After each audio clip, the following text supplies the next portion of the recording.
Hello, everyone. I just wanted to make a short video this morning. I want to read the first Psalm. Um, I had preached that many times, and I heard other people preach it. And one day I was here at my house, and um, I started reading this, and the Lord got a hold of my mind, I think. So I'll let you be the judge. But I could quote this, I think, and you all could quote behind me. But David, he was uh, a man with a tender heart. He played on the harp. He wrote poetry. Uh, he had that side to him. He probably looked like a pushover to people, little old bitty guy. But God was his protector, and you didn't fool with David, because even though he did those things, he could kill a giant. So God's man or God's people, um, God protects them. I remember once I worked at this place. I might have told this before, but I worked at this place, and uh, Brother Willie Wooten worked with me. God bless his heart. I love him. And there was a supervisor that was giving me a hard time, and Brother Willie told this man, said, "You know that Brother Dale's a minister, don't you?" Well, it didn't impress that man any. He said, "Yeah, I know." And so Brother Willie said, he could ask the Lord to do something good for you. And it was like a light bulb went off in that man's head, and he said, "Yeah, he could." And Brother Willie, I don't know how he is to you, but to me, he's got that timing, because I've worked with him a pretty good while. And he's got that timing that he can tell you something and it'll register. And he waited just a minute or two, and he told that guy, said, yeah, he could ask him to do something good, or he could ask him to do something else to you. And I don't know what that man thought I might do to him, but he never bothered me anymore. I don't know if he thought I'd turn him into a bullfrog or whatever, but I'm telling you that God will fight our battles. And the Bible said, when a man's ways please the Lord, he maketh even his enemies to be at peace with him. So let's go on and read this. It said, "Blessed is the man that walketh not into the counsel of the ungodly, nor standeth in the way of sinners, nor sitteth in the seat of the scornful." I said blessed, blessed, ever how you want to say it. When I read something like that's got blessed in it, I pay attention. I want to know how to be blessed. I know in the Sermon on the Mount, he said, "Blessed are the peacemakers," and all those things. And I paid attention because I want to be a blessed person. So, but when I read this that time at home I was telling you about, I saw this man running. Uh, that was described in Hebrews 12, where he said, "We run our race with patience." I'm not trying to outrun you, and you're not trying to outrun me. We're just trying to make it across the finish line. So the man was running, and then I saw him. Where he was running, there was people over on the sides, and they, like a race, and they were saying things to him and about him. And it caught his attention, and he slowed down from a run to a trot so that he could hear them a little bit better. So he went from running to trotting. Then in a little bit he couldn't hear them enough, so he started standing so he could hear what they were saying. Then when he couldn't hear all that he needed to, and finally he did, and it discouraged him, and he started sitting in the seat of the scornful. I've seen so many people like that in my time, that they started off running, but then they got discouraged and they listened to the voices that was talking to them.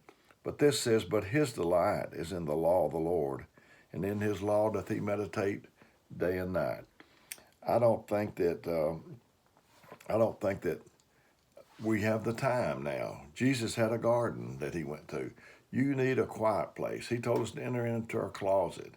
We need somewhere quiet. With the day that we're living in, you click on something, it takes you to 10 more things. And then you spend hours or an hour on that, and we don't get back to the Word, and we don't get to our prayer that we need to do. So he told us to meditate day and night. We need some quiet time. This is my office that I'm in, and this is a place I can come. I call it my laboratory, where God can get a hold of my mind if he'd like to. And in his law doth he meditate both day, and he should be like a tree planted by the rivers of water, that bringeth forth his fruit in his season. His leaf also shall not wither, and whatsoever he doeth shall prosper. Boy, sign me up for that one. I want to be. I don't want the Midas touch in business, where everything I touch turns into a profit. But I would like that whatever I do in the ways of the Lord, if it's lay hands on somebody or preach or just a pat on the back, I'd like for it to prosper. I'd like for that to prosper. The ungodly are not so, but are like the chaff which the wind driveth away. Therefore the ungodly shall not stand in the judgment, nor sinners in the congregation of the righteous. For the Lord knoweth the way of the righteous, but the way of the ungodly shall perish. I talked the video before this one on the man at the beautiful gate, and I don't know if I'd said this on that video, but the way to survive a pandemic is to get off the me channel and think about other people. That will help you get off there. And I was thinking about me. I made several videos during this pandemic, this coronavirus, and it probably, some people probably don't, they may not like it, but Paul wrote letters. That was the day and time he lived in. He wrote letters. We don't write letters to churches. I've never wrote a letter to any of them, to Huntsville Holiness Church and care Brother Jack Kelly. No, I don't write letters. I can call him. And so it was a different mode. It was a different world than the way we stand today. We got cell phones. We can call each other. We can get information to each other pretty quickly. We got things that we're doing during the pandemic. Don't know if we're going to do them when the thing ends. Our church is on the Band app. We've had some Zoom meetings, video meetings, and after we get to go back to church, probably it won't be any need of it. But right now, it's working out real good, and I'm very thankful for it. Our church is very thankful for it. So if I can help you during this time or any time, I'd appreciate it if you call me. I had I don't know why this come to my mind, but I had a man that wanted a worldly man. He wanted me to help in his mother's funeral, and he was wanting a certain song that Brother Josh Ashley wrote called Heaven, and he wanted that played, and he wanted to know if anybody had a CD. So somebody had 2 CDs, and they gave them to him and said, maybe one don't work, the other one will. And I took him to him in Huntsville, about 23 miles away. Met him. No, excuse me, I did. I met him in Hazel Green, and in the parking lot, and I gave him the 2 CDs, and he couldn't say thank you enough. Thank you. That I went out of the way to do all that. And I said, that's what I do. I think if you put out there that that's what you do, that's what you ought to do. If you hang your shingle out, and I'm trying to hush, but this just keeps coming to me. I was shaking hands at the back of Meridianville once. A bunch of times, but this was on the first Sunday, our regular meeting, and then the door came a man, not a young man, came a man, and he said, I think I'd like to be a preacher. I'm easygoing. You can ask anybody. I was easygoing before I received the Holy Ghost. I just wasn't doing it in the right way. But it kind of touched something in me. And I said, you think you might want to be a preacher? And he said, yeah. And I said, what part of it is it that you like? I said, do you like it that whenever you go somewhere, they probably recognize you? And he was grinning and nodding. I said, and maybe they may give you a little money before you leave that place on that visit. And he's nodding. I said, would you like to do the weddings and the baptisms? I said, but you don't want to do the funerals? I said, how you like it when people's calling you at midnight? People going to divorce, people thinking about not coming back to church or whatever. And I said, how you like that? And he wasn't grinning anymore. And I said, Bud, you get it all. You can't pick and choose the parts of the ministry that you want to do. If God calls you and sends you into the ministry, you've got it all. And you need to be able to talk to people and listen and them not feel like that it's going to be strode all over the country. I think that if you know something, you ought to tell people. If you don't know, that's what you ought to say is, I don't know. I worked for Swartz Industries selling parking lot sweepers years ago. I just keep thinking of things, but I'm going to try to cut it off after this. And I went to Detroit, Michigan, and sold a man a parking lot sweeper.